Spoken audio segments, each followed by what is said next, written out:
Hi dears, welcome to Home Queen Treats. போன மாதம் நம்ம ஹோம் குவீன் ட்ரீட்ஸ் சேனலில் இட்லி ரேஷன் கடை அரிசியை வச்சு எவ்வளோ சாஃப்டாக இட்லி சுட முடியும் அப்படின்றத நான் உங்களுக்கு காமிச்சிருந்தேன். அந்த வீடியோ பார்க்காதவங்க கண்டிப்பாக கீழே டிஸ்கிரிப்ஷன் பாக்ஸில் லிங்க் இருக்குது, மறக்காமல் செக் பண்ணி பாருங்கள். இன்றைக்கும் அதே வீடியோ தான், ஆனால் சின்ன ஒரு அளவு மாற்றுறதுனால உங்களுக்கு வேற ஒரு நல்ல ஒரு விஷயம் கிடைக்குது. ஸோ இந்த வீடியோவை கண்டிப்பாக நீங்கள் ஸ்கிப் பண்ணாமல் பாருங்கள். அதுக்கு முன்னாடி நம்ம சேனல் நீங்கள் இப்போ தான் ஃபஸ்ட் டைம் பார்க்குறீங்கன்னா மறக்காமல் நம்ம சேனலை சப்ஸ்கிரைப் பண்ணி பக்கத்தில் இருக்கிற பெல் ஐக்கானில் ஆப்ஷன் ஆல் கிளிக் பண்ணிக்கோங்க. அப்போ தான் நான் போடுற வீடியோ உங்களுக்கு நோட்டிஃபிகேஷன் வரும். அந்த வீடியோ பார்க்காதவங்க ப்ளீஸ் அந்த வீடியோ பார்த்துட்டு வாங்க, அப்போ தான் உங்களுக்கு இந்த வீடியோ புரியும். மேலே ஐகார்ட்லேயும் உங்களுக்கு லிங்க் கொடுத்துருக்கேன். அண்ட் அந்த வீடியோவில் நான் சொல்லியிருப்பேன், ஒரு கிளாஸ் உளுந்துக்கு 5 கிளாஸ் அரிசி அப்படின்ற கணக்கு சொல்லியிருப்பேன்.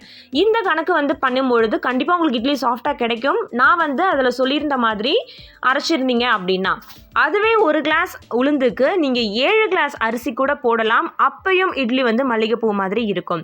ஸோ அதை தான் இதில் நான் காமிச்சிருக்கேன். ஏன் எப்படி அப்படின்ற சில விஷயங்கள் உங்களுக்கு புரியும். ஸோ வீடியோவை கண்டிப்பாக ஸ்கிப் பண்ணாமல் பாருங்கள். திரும்பவும் சொல்கிறேன், அந்த வீடியோ பார்க்காதவங்க கமெண்ட் செக்ஷன்லேயும் நான் லிங்கை பின் பண்ணி வச்சுருக்கேன். ஸோ மறக்காமல் வீடியோவை பார்த்துட்டு வாங்க. இந்த கிளாஸ் தான் அந்த வீடியோவிலும் காமிச்சிருப்பேன். ஒரு கிளாஸ் உளுந்துக்கு 5 கிளாஸ் அரிசி அந்த வீடியோவில் போட்டு மாவு அரைச்சி உங்களுக்கு இட்லி சுட்டு காமிச்சிருப்பேன். நல்ல சாஃப்டாக இருக்கும். அதே கிளாஸில் இன்றைக்கி நான் ஒரு கிளாஸ் உளுந்து தான் எடுத்திருக்கேன், ஆனால் 7 கிளாஸ் அரிசி எடுத்திருக்கேன். இது மூலயமா நமக்கு என்ன லாபம்னு பார்த்தீங்கன்னா, மாவு ரொம்ப அதிகமாக கிடைக்கும். ஒரு வாரம் உங்களுக்கு மாவு வருதுன்னா இப்படி அரைக்கும் போது உங்களுக்கு 10 நாள் இந்த மாவு வரும். ஸோ அதே ஒரு கிளாஸில் நான் உளுந்து எடுத்துக்கிறேன். ஸோ இது ரெண்டுத்துக்கும் என்ன வேரியேஷன் அப்படின்னு சொல்லி பார்த்தீங்கன்னா, அந்த வீடியோ பார்த்துருப்பீங்க அப்படின்னா உங்களுக்கு இது புரிஞ்சிருக்கும். அந்த வீடியோவில் நான் சொல்லியிருப்பேன், உளுந்தை ஃபுல்லாக ஒரு கிளாஸை ஒரே உரலில் நான் போட்டுருவேன். அதாவது உளுந்து 25 நிமிஷம் ஓடணும்னு நான் சொல்லியிருந்தேன். அந்த 25 நிமிஷத்தில் ஒரு கிளாஸ் உளுந்தையுமே நான் போட்டுருவேன். ஏன் அந்த மாதிரி போட்டேன் அப்படின்னா, நிறைய வேலைக்கு போகிற பெண்மணிகள் இருப்பாங்க, சீக்கிரம் மாவரைச்சி முடிக்கணும் அப்படின்ற ஒரு சுச்சுவேஷனில் இருக்கிறவங்களுக்கு 25 நிமிஷம் உளுந்து ஓடினா போதும். அடுத்த 5 நிமிஷத்தில் உங்களுக்கு 5லேருந்து 10 நிமிஷத்தில் அரிசி மஞ்சிடும், மாவு அரைச்சி முடிச்சிடலாம். கிட்டத்தட்ட ஒரு 3/4 மணி நேரத்துலேருந்து 1 மணி நேரத்துக்குள்ளார. அப்பையும் இட்லி உங்களுக்கு சாஃப்டாக தான் கிடச்சிருக்கும். ஆனால் வீட்டில் வேலை அதிகமாக இல்லை, எனக்கு இட்லி மாவு இன்னும் ஒரு வாரத்துக்கு நல்லா நிறையா வரணும், பூக்க வரணும்னு நினைக்கிறவங்க இந்த வீடியோ உங்களுக்கு ரொம்பவே யூஸ்ஃபுல்லாக இருக்கும். இப்போ நான் ஒரு கிளாஸ் உளுந்து எடுத்திருக்கேன். இந்த மெத்தடில் நீங்கள் அரைக்கும் பொழுது நமக்கு உளுந்து ரொம்பவே மிச்சமாகுது. அரிசி ரொம்பவே நமக்கு நிறையாவும் அரைச்சி எடுக்கும் பொழுது மாவும் அதிகமாக கிடைக்குது. உளுந்து தான் நம்ம கடையில் காசு போட்டு வாங்குகிறோம், அந்த உளுந்தும் மிச்சமாகுது. அரிசி ரேஷன் கடையில் வாங்குறது கிலோ கணக்கில் வாங்குகிறோம். ஸோ நம்ம அரிசியும் நிறையா போடுறதுல எந்த தப்பும் கிடையாது. இப்போ நான் அந்த ஒரு கிளாஸ் உளுந்துக்கு இந்த சின்ன ஸ்பூனில் பார்த்தீங்கன்னா 3 ஸ்பூன் வெந்தயம் சேர்த்துக்கிறேன். நீங்கள் தோசை மாவு தனியாக அரைக்கணும்னு நினச்சிங்க அப்படின்னா வெந்தயம் கொஞ்சம் கூட சேர்க்கும் பொழுது தோசையோடைய கலர் நல்லா மொறுமொறுப்பாக நல்ல ஒரு மாதிரி கோல்டன் கலரில் வரணும்னா வெந்தயம் கொஞ்சம் கூட சேர்த்துக்கலாம். இப்போ மாவரைக்க ஸ்டார்ட் பண்ணியாச்சு. ஸோ எல்லாமே நான் உங்களுக்கு ஃபாஸ்ட் மோடில் காமிச்சிருவேன். ஆனால் இதில் ஒரு சில டிப்ஸ் அண்ட் ட்ரிக்ஸ் இருக்குது. ஃபஸ்ட்டு நான் உரலை எல்லாத்தையும் வாஷ் பண்ணி வச்சுட்டு உளுந்தை ஒரே உரலில் போட போகிறது இல்லை. ஸோ நல்லா கவனிங்க. ஏன்னா நான் போன வீடியோவில் நான் ஒரு கிளாஸ் உளுந்து எடுத்தேன்னா அந்த ஒரு கிளாஸ் உளுந்தை முழுக்க ஒரே உரலில் போட்டு 25 நிமிஷம் ஆட்டி எடுத்துருவேன். ஸோ அந்த மாதிரி ஆட்டி எடுக்கும் பொழுது அந்த உளுந்துடைய பதம் பார்த்தீங்க அப்படின்னா கொஞ்சம் கெட்டியாக இருக்கும். நான் தண்ணி தெளித்து அரைச்சாலுமே பார்த்தீங்கன்னா அந்த உளுந்தோட பதம் கொஞ்சம் கெட்டியாக தான் இருக்கும். ஏன்னா ஒரே உரலில் ஒரு கிளாஸ் உளுந்து நீங்கள் போடும்போது உளுந்து உங்களுக்கு பூக்க மசிஞ்சு அரைஞ்சி வர்றதுக்கு அந்த உரலில் இடம் பத்தாது. அதனால் இந்த மாதிரி நீங்கள் ட்ரை பண்ணுங்கள். ஸோ நான் போன வீடியோ போட்டது ரொம்ப சீக்கிரமாக மாவு அரைக்கணும்னு நினைக்கிறவங்க, ஆனாலும் இட்லி சாஃப்டாக இருக்கணும்னு நினைக்கிறவங்களுக்கு அந்த வீடியோ யூஸ்ஃபுல்லாக இருக்கும். இந்த வீடியோவில் மாவு நிறையா வேணும், நான் ரொம்ப நாளைக்கு மாவு வச்சுக்கணும், எனக்கு உளுந்து மிச்சமாகணும்னு நினைக்கிறவங்களுக்கு இந்த வீடியோ ரொம்பவே யூஸ்ஃபுல்லாக இருக்கும்.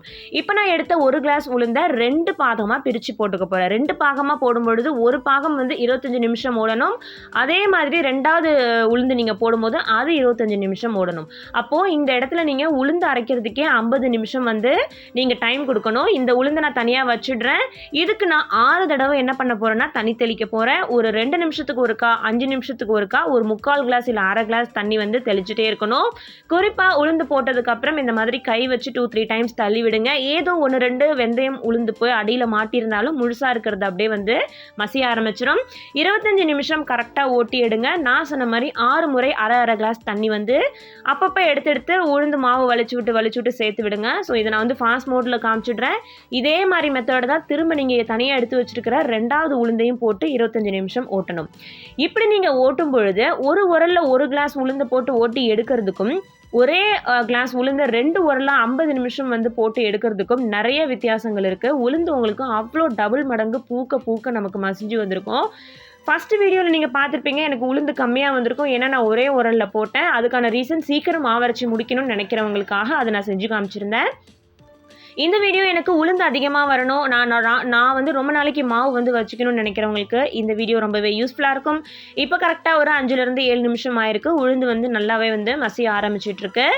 நான் சொன்ன மாதிரி 6 முறை வந்து தண்ணி சேர்க்கணும். ஸோ அதுதான் வந்து கரெக்டான ஒரு மெத்தடு. ஸோ 6 முறை வந்து அரை கிளாஸ் போல் தண்ணி சேர்த்துக்கோங்க. ஸோ கண்டிப்பாக உங்களுக்கு இந்த விஷயம் வந்து ரொம்ப பிடிச்சிருக்கும். ஆனால் 2 இட்லியுமே பார்த்தீங்க அப்படின்னா சாஃப்டில் வந்து அடிச்சிக்கவே முடியாது.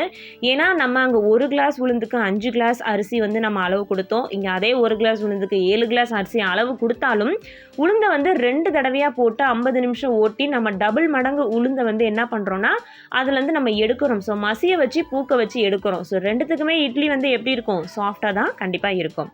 ஸோ கரெக்டாக இப்போ வந்து ஒரு 15 நிமிஷம் போல் ஆகியிருக்கு. அதே மாதிரி நான் தண்ணி தெளித்து 25 நிமிஷம் ஆனதுக்கப்புறம் எப்படி இருக்குது அப்படின்றத இப்போ நான் உங்களுக்கு காமிக்கிறேன். ஸோ வந்து பாருங்கள், நெக்ஸ்ட் இப்போ நான் உங்களுக்கு காட்ட போகிறது 25 நிமிஷத்துக்கு அப்புறம் இந்த மாவு எப்படி இருக்குன்றதை பாருங்கள். கரெக்டாக 25 நிமிஷம் ஆயிடுச்சு. இப்படி எடுத்து நம்ம கீழே வந்து போட்டு காக்கும்போது தண்ணி மாதிரி மாவு வந்து ஓடணும். ஸோ கட்டி மாதிரி வந்து கையில் நிற்கக்கூடாது. நான் திரும்ப உங்களுக்கு எடுத்து வந்து மாவை போட்டு காட்டுறேன் பாருங்கள். இந்த மாதிரி தண்ணி மாதிரி இருக்கணும்.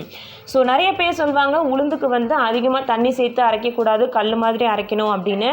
அதெல்லாம் வந்து நீங்கள் உளுந்து வடை சுடுறதுக்கு வேணால் அப்படி அரைக்கலாம். ஆனால் இட்லிக்கு ஒரு முறை இந்த மாதிரி உளுந்து அரைச்சி பாருங்கள்.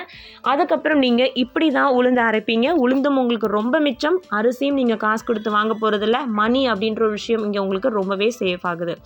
ஸோ பாருங்கள், இப்போ வந்து இந்த மாவு ஃபுல்லாகவே நல்லா வந்து 25 நிமிஷம் ஆயிடுச்சு. நான் எடுத்து காமிச்சேன் உங்களுக்கு. இந்த அளவுக்கு மாவு வந்து தண்ணியாக இருக்கணும்.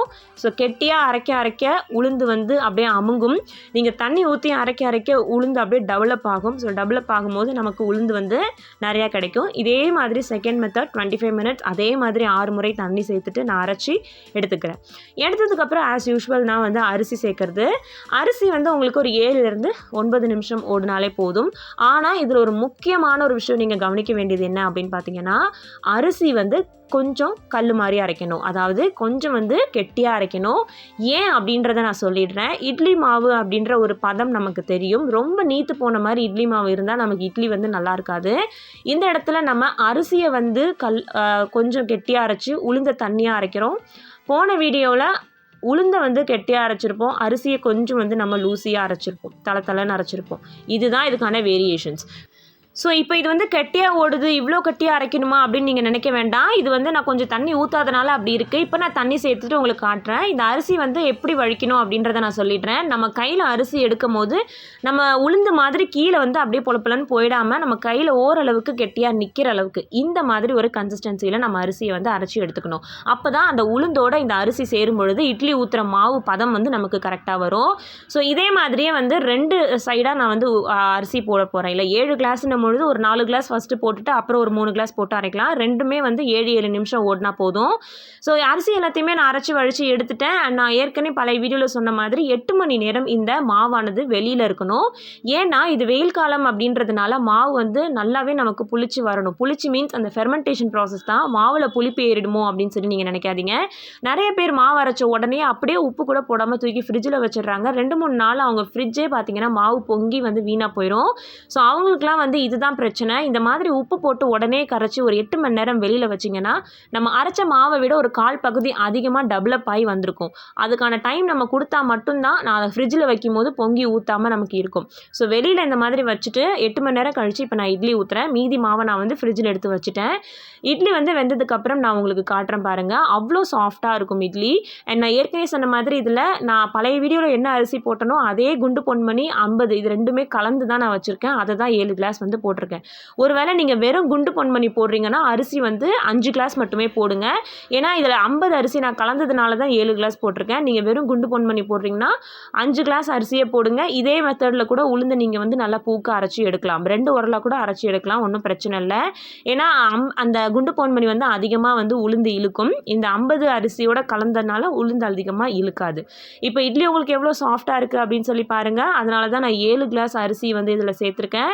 ஸோ துணியில் வந்து கொஞ்சம் கூட ஒட்டவே இல்லை. நான் தண்ணி தெளித்து கூட துணி எடுக்கல. அப்படியே நான் எடுக்கும்போதே துணி வந்து தானாக வெளில வந்துடுச்சு. அவ்வளோ வந்து பர்ஃபெக்டாக இருக்குது அரிசியோட அளவும் உளுந்தோட அளவும். ஸோ இட்லி உங்களுக்கு ரொம்ப சாஃப்டாக கிடச்சிருக்கு பாருங்கள். இந்த வீடியோ உங்களுக்கு பிடிச்சிருந்தாலும் இந்த மாதிரி ஃபாலோ பண்ணுங்கள். அண்ட் அந்த வீடியோ உங்களுக்கு பிடிச்சிருந்தாலும் அந்த மாதிரி இட்லி அரைச்சி பாருங்கள். 2 வீடியோஸ்லையுமே உங்களுக்கு இட்லி சாஃப்டாக கிடைக்கும். இந்த வீடியோ உங்களுக்கு பிடிச்சிருந்தா மறக்காமல் கீழே ஒரு லைக் பட்டன் இருக்குது, ப்ரெஸ் பண்ணிக்கோங்க. உங்கள் ஃப்ரெண்ட்ஸ் அண்ட் ஃபேமிலிக்கு வாட்ஸ்அப், ஃபேஸ்புக் மூலிமா ஷேர் பண்ணி கொடுங்க. இந்த வீடியோ பார்த்ததுக்கு நன்றி. தேங்க்யூ ஸோ மச் ஃபார் வாட்சிங் திஸ் வீடியோ. வேற ஒரு நல்ல கண்டென்ட்டோட நெக்ஸ்ட் நான் உங்களை மீட் பண்ணுறேன். Take care, all, by.